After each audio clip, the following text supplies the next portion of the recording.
Good morning, everyone. Today is Monday, October the 15th, and we are looking at SPY, talking about the daily outlook and what we might see on the horizon here.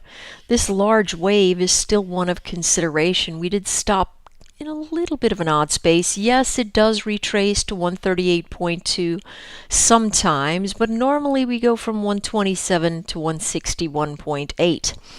Something that we do actually is if we hit the 127 region and we fail it, and we fail the mid region between the two, which is actually 113 and some change rather than this 114 level.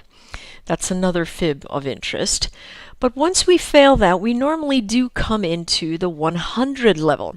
Interestingly enough, on Friday, our low was 142.58. So we're just shy of that level by about 30 cents.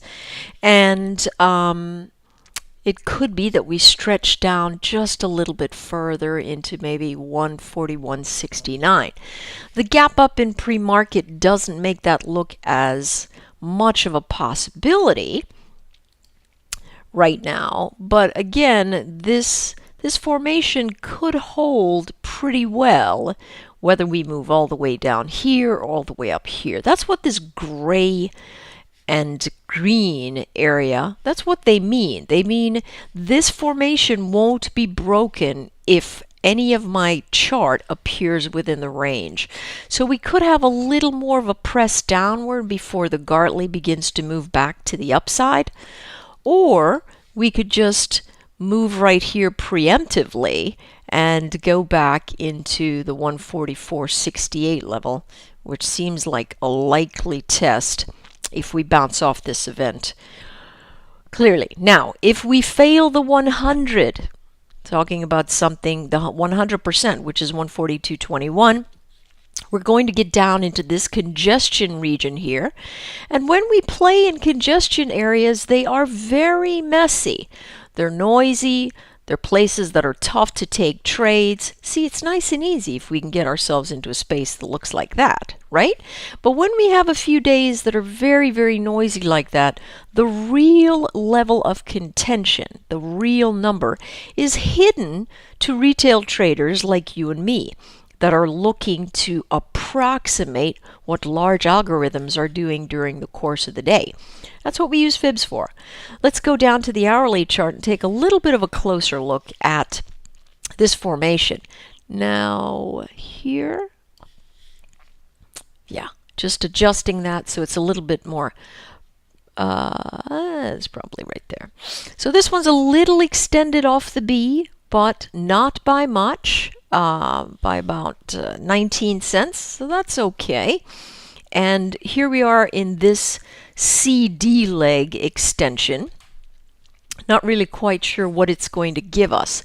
I do see that it's stopping between the 127.2 and the 100 and has begun to pop, and now in the pre-market sitting up well above here into the 143.40-ish level, which as you can see is a little bit of noisy resistance as well. All right, putting us up here puts us above the VWAP. And so that's something that we need to consider, but we do have clear resistance in our regions to the north, and so there's going to need to be a good press to the upside today. Some buyers are really going to have to step in and get us up over this hump, else we are going to complete this formation and come down into these lower levels. All right, 142.21 again would be the 100% retracement from back here. If you can't remember that level, you can simply rewind this video and see that. But we have anywhere from between that region all the way down to here that we could test. So what's the trade? Notice this.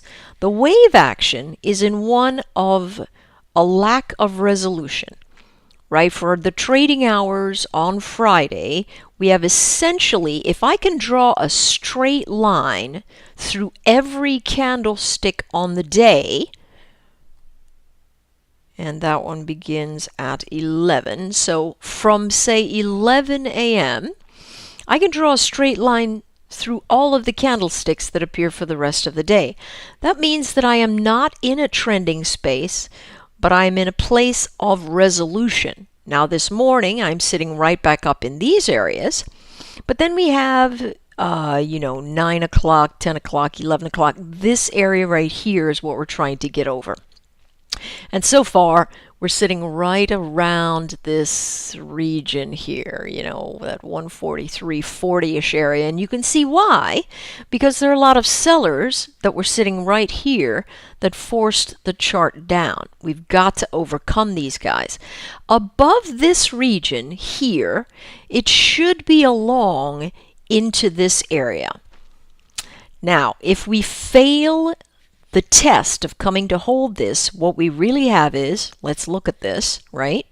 We have, let's start from here, a high, a low, a lower high, a lower low, a lower high, a lower low, and now all of a sudden, another lower high. That telegraphs that we have more downside momentum. If, however, when we pull back off of this level, we fail to break this region, what we have is another pattern emerging that says, wait a second, I have a higher low. Remember, higher lows mean that buyers are getting more brave and they are moving their levels at which they feel comfortable to buy.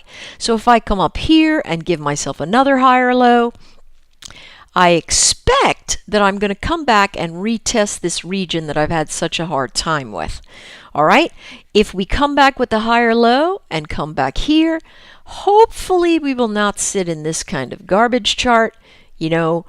Thursday, Friday, been a bit like dumpster diving for most of the day, so we don't really want to see any patterns like this. Hopefully we can see things that clearly resolve us in one direction or another.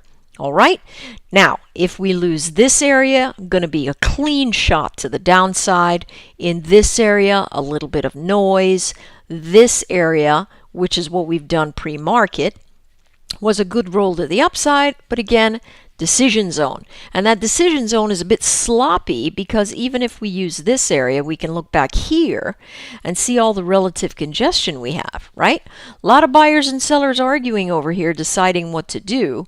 And this, using a support and resistance tool, is telling us that that is now relative resistance where it used to be a relative support. Okay, what's the bottom line? Muddy. Very, very muddy. So pay attention, and if you are trading on the day, you want to look at smaller term charts like the 30-minute. You don't want to really go too noisy unless you're just whiz-bang awesome and you're trading with a lot of, maybe you're trading with a lot of capital and you're just scalping. Not a big fan of scalping. Used to do it all the time, but the risk-reward ratio in times like these where wicks do nasty things to us, it's not really been the most wise thing in my mind. Notice again, nothing but noise in here. So we'll be watching out for that. Hey, good luck trading today.